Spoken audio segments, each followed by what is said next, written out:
Resh Samech Dalid. There's books here, whoever wants. 264. Amar hitpalelu alai. Shashuv libriuti. Resh Samech Dalid. Rabbeinu was sick. Rabbeinu was at a certain point not healthy at all.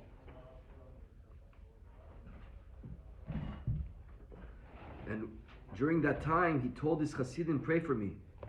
And they actually did pray for him. At a certain point, it seemed, if I remember well, that Rabbeinu was going to pass away. And the Hasidim prayed for him, and he actually healed. The koach of tefillah for the Rav, for the Rebbe, is very serious. You have to pray for the Rabbanim, you have to pray for the Tzaddikim, because they're really here for us. The Tzaddik is here for us. He's not really needed, he doesn't need to come to the world for himself. He's here to bring the world closer. And like we explained yesterday, that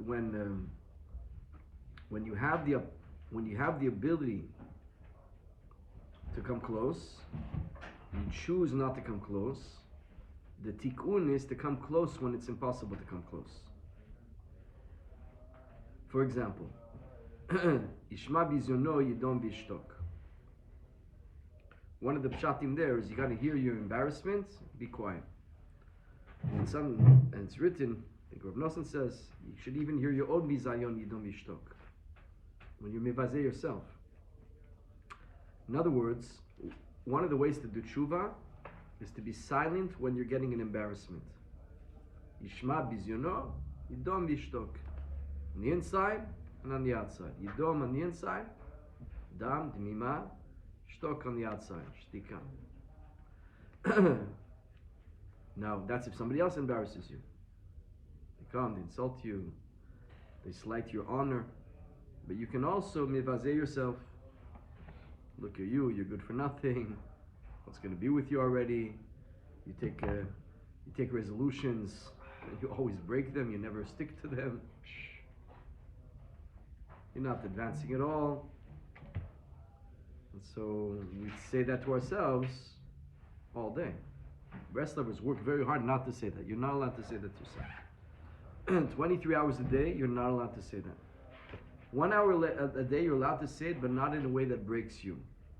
In a way that you have a broken heart, not sadness, not gava.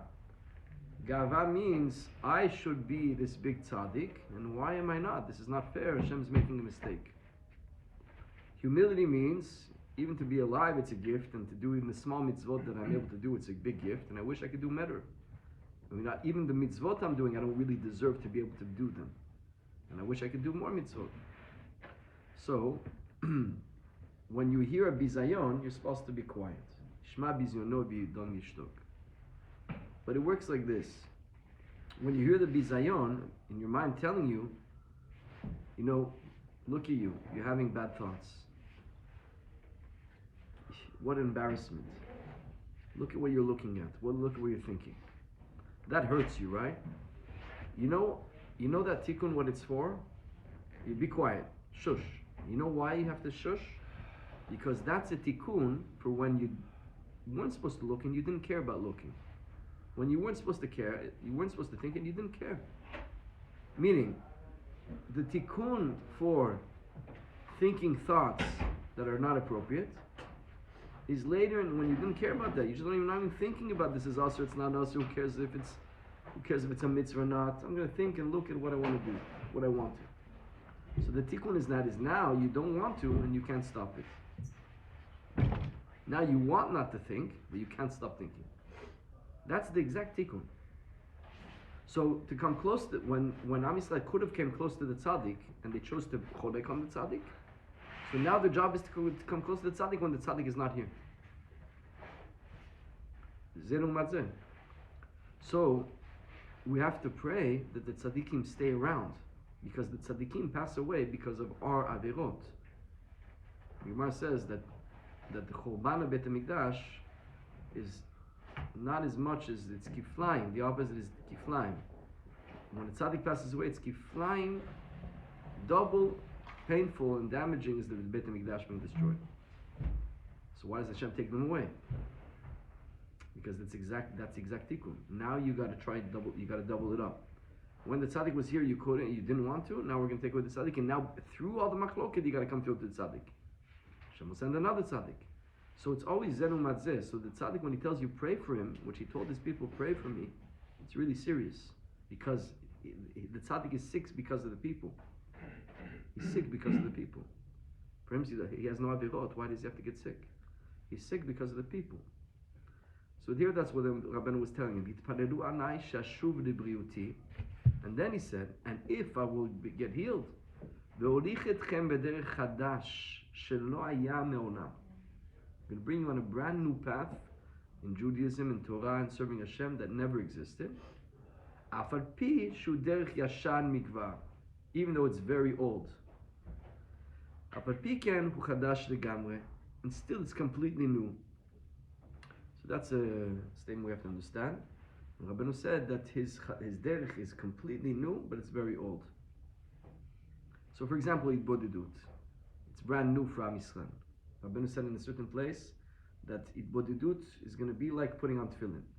Everybody puts on tefillin, everybody does Itbodedut. Every Jew, no matter what, no matter which level he's holding on, tefillin, you put on tefillin. So Itbodedut, every Jew is going to go.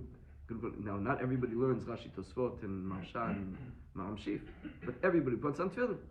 Everybody keeps Shabbos. Everybody eats matzah. Everybody does Itbodedut. That's brand new, but it's actually very old, because it's the way of Avraham, Yitzhak, and Yaakov. We just forgot about it. We got mixed up, and we forgot with the time of the Galut, we go farther from the Shorish, so we can invent we can make up from the Torah things that are not really what the Torah's intent is. That's why the whole Torah is the shimush of the tzaddik, to show you what really the Torah wants from you. What's the measures? Everything is good, but what's the measure of it? For example, the Baal Shem Tov said that Yetzirah, how is he going to get a guy learning Torah? He's get him to learn everything except things that come into practically changing. Learn everything, just don't learn Halacha, and don't learn Chizuk, don't learn Musar. Don't learn things that are going to make you change. For sure we learn the Gemara. And even the Amud Yomi we're doing is very good, but the Shlemut is to learn the Halacha. Really, this is just a part of your day. You have to have a part of the day where you learn Halacha, and we learn Chassidut, we learn Musar, we do things. The Yetzirah, how's he going to get a guy that's learning all day? Don't learn Halacha, don't learn Musar. And I see it all the time. It's Masim B'Kol Yom, many places. It's all day. So you see that the Yetzirah is going to use the Torah to trick you in the Torah. So Rabbeinu wants to bring back the real way that Hashem wants us to serve Him through the Torah, with everything in the right measure. How much of what? Everything is good, but how much is what? Gemara and Rishonim and Achronim is great, but how much? If it's going to be al cheshbon, the tefillah, so the Yetzirah got you. I once with the Rav Kenny, the Rav Zatzal, with somebody, Talmid Chacham, and he was close to Chassidut, he was coming close to, and he told them, there's some places they learn better than us. They learn better. They're more mipulpan, they're more sharp. And he said, then he said like this, what's the cost? At what cheshbon? And then he told the story that the Chida writes, because the Chida has diaries. And the Chida's diaries bring him around the world. There's a whole story that the Chida tried to bring Mashiach. 3 tzaddikim in Jerusalem tried to bring Mashiach. And we can't force Mashiach. Like we saw before, Rabbeinu says, we don't force Mashiach. And so what happened was, each one got a punishment, and the punishment of the Chida was to travel the world. He had to be in Galut. He ended up using his time to raise money for the Yeshuv in Israel. He was the Talmid of Dor Chaim, the Chida. He learned in the Yeshiva of Dor Chaim. He was in the time of Pnei Yeshua. It was before Rabbeinu. A little bit before Rabbeinu. Is it Baal Shem Tov? Anyway, so the Chida travels and he gets to a certain place. And he finds a guy sitting and learning in some city. He's learning all day in the synagogue. And he starts to have a shmuz with him, talking. So he tells him, Rebbe, don't think it was always like this. I always had the ability to learn like this. Today, Baruch Hashem, but I always wanted to. I was dying. I was pleading with God to let me be able to learn. In the end, what happened was, I didn't have any money, couldn't learn. But I met a lady. She's extremely rich. And now, Baruch Hashem, I can sit and learn all day. I said, wow, that's wonderful. Says, Rebbe, I'll tell you the truth. She has one little flaw, but at least I'm able to sit and learn. So what's the flaw? She's a Goya. She's a Goya. So the Rav was laughing. We all understand that's crazy, right? You're marrying a Goya to sit and learn Torah. The Torah you're learning says don't marry a Goya. What are you doing?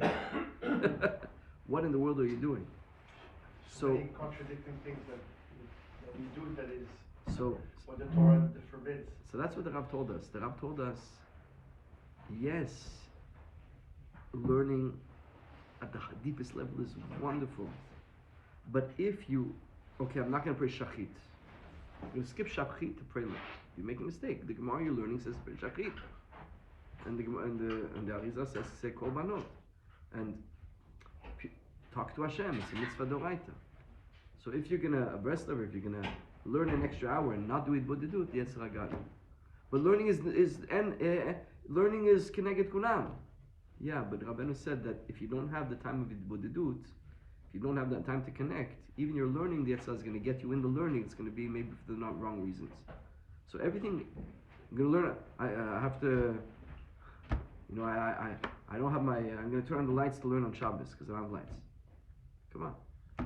So the tzaddik, his job is to, when you connect to him, and you have to work to connect to him. You have to, it's Mesirat Nefesh to really get into the dat of the tzaddik and Mishamesh the tzaddik and to really figure out. Don't think because you call yourself Breslev, that's it. You got to work to know what Rabbeinu says. But the tzaddik is going to bring you on an old path which is brand new. It's going to bring you really right back to really the way that Hashem wants you to serve Hashem through the Torah. That's why Rabbeinu said pray for that he should be healed. And Rabbeinu, we did get an extra few years. And the extra few years that we got, actually, when Rabbeinu came back from Lemberg, if I'm not mistaken, is that was everything that we have today was really basically from those years. The Tikkun Klali, the Siprim Masyo, the Uman Rosh Hashanah, everything. It was a nest. Otherwise, Rabbeinu would have passed away, and he would be like another Hilula, another grandson of the Baal Shem Tov, maybe a few Torot. But everything we really have was those years. So we have to pray for the tzaddikim. Don't think. Rav Kenning had a Ruach HaKodesh Mamash. And I remember once I was in Ibudidut, and I was thinking, I was young, I was thinking to myself, should I pray? The Rav was not healthy. I thought to myself, should I pray also for the Rav to get healed? I said, what does he need? Does he need my prayers? Like such a big tzaddik needs my prayer, my little puny prayer. And I wasn't sure.